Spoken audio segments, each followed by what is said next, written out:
She promised to arrive, and she did. 14 years on, many were never found. It was late afternoon on February 1st, 2012, when Belinda's phone vibrated again. For weeks, it had buzzed with short messages and missed calls. Gentle reminders from a young man waiting in La, counting days, rehearsing words, holding on to hope.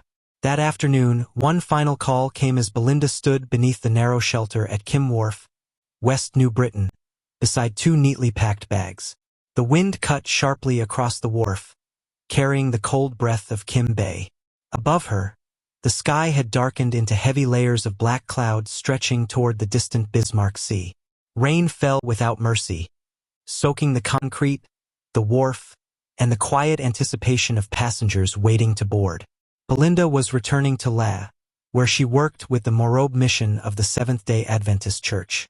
But this journey was more than routine travel. She had come home for something deeply personal, to seek her father's blessing to marry the man she loved. She believed in order.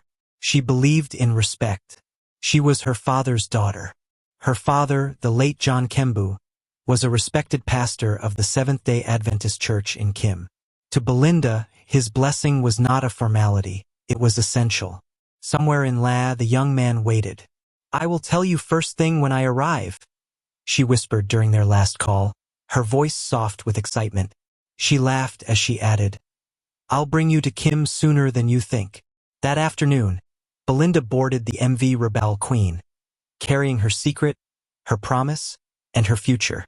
In the early hours of February 2nd, 2012, the ferry sank off the coast of Morobe province. By the following afternoon, after frantic air and sea searches, Belinda's body was the first to be recovered, found drifting off the coast of Alitaw. The disaster would become the worst maritime tragedy in Papua New Guinea's history, claiming more than 300 lives. Many were never found.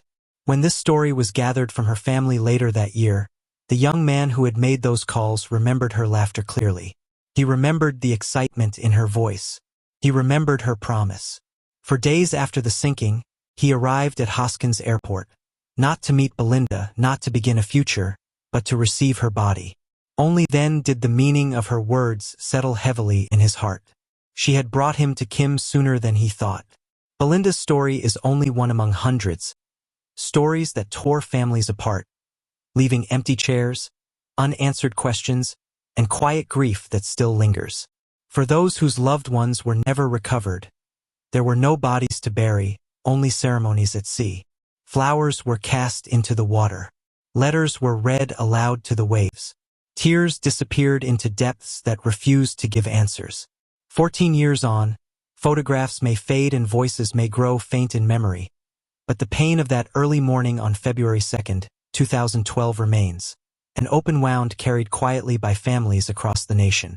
Some scars do not heal completely. They simply